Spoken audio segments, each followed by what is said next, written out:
So, when I finally decided I had to divorce Jerry after 7 years, and we'd done some therapy, and he wouldn't tell the truth. It was not possible to be with someone who wouldn't tell me the truth.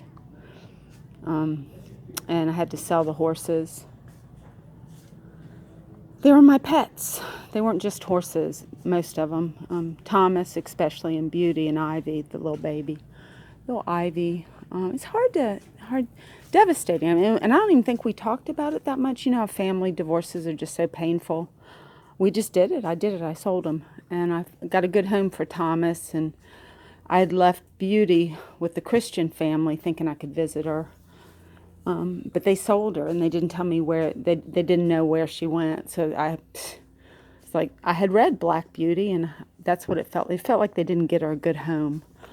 And I was devastated by that. And then I took our cat. We had a cat named, I can't think of that cat's name. But it was our pet cat, and she was a barn cat, and she came in the house some. And so I took her out to the farm, and Jennifer, see, this was after. If Jennifer had bought the farm, I would have, we left a couple cats just there, and the people took them. They just left. They stayed barn cats. But this one particular one was more of a pet. So I thought she would do good at the barn. So Jennifer, after I had sold all the horses and they were gone, then we found out Jennifer was going to she and her husband were going to buy the farm. Or, you know, I told, it was weird. I was like, just, you know, HV's moving. I said, I don't care about the money, Jennifer. You and John go ahead and buy the farm. I don't care about the money. You know, just, we want to keep it. We don't want to sell it. So I took the cat out there, and Jennifer said, that's fine, you know. But she had this cat named Taz. And she told me, she said, a few months later, she said Taz just would run Sunday. Her name was Sunday. She said Taz would run Sunday off, and she wouldn't let her eat from the bowl at the house, out on the porch. And she said, so I started feeding her up at the barn. She said, but she just ran away, so we don't know what happened to Sunday. And it was devastating. I mean, that's our cat.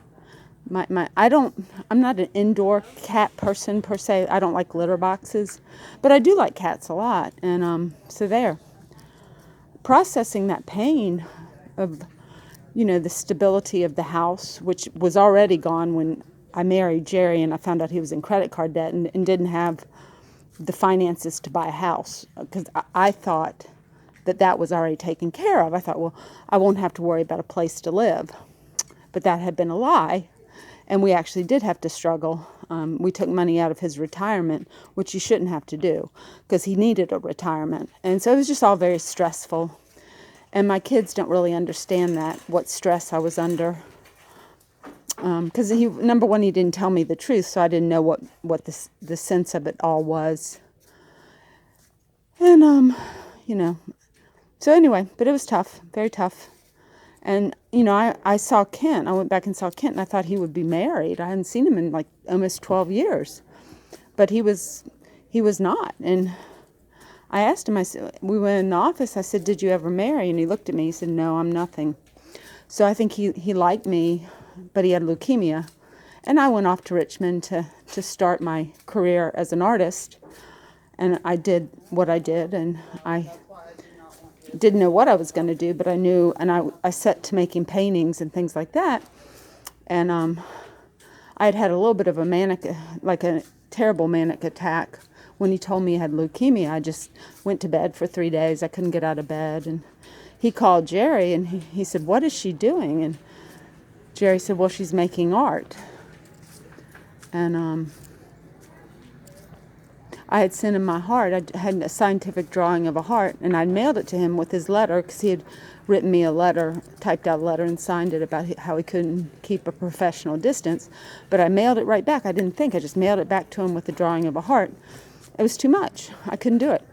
And I told Jerry, I said, tell him I want my heart back. And so Jerry did that. And then Kent said, tell her I didn't hold on to it. So beautiful. He's a beautiful person. And Jerry realized what he had said, and he put his head down on the table on his hands. He just couldn't get it because he's such an alcoholic. He couldn't have he couldn't have truth or intimacy or anything, because everything. I feel sorry for him, really, after I got through all the teenage years of the stuff he was doing to my teenagers by poisoning them with alcohol and cigarettes and pot and cocaine. Unbelievable. It'd be a good movie, though, boy. We could have some fun with that one.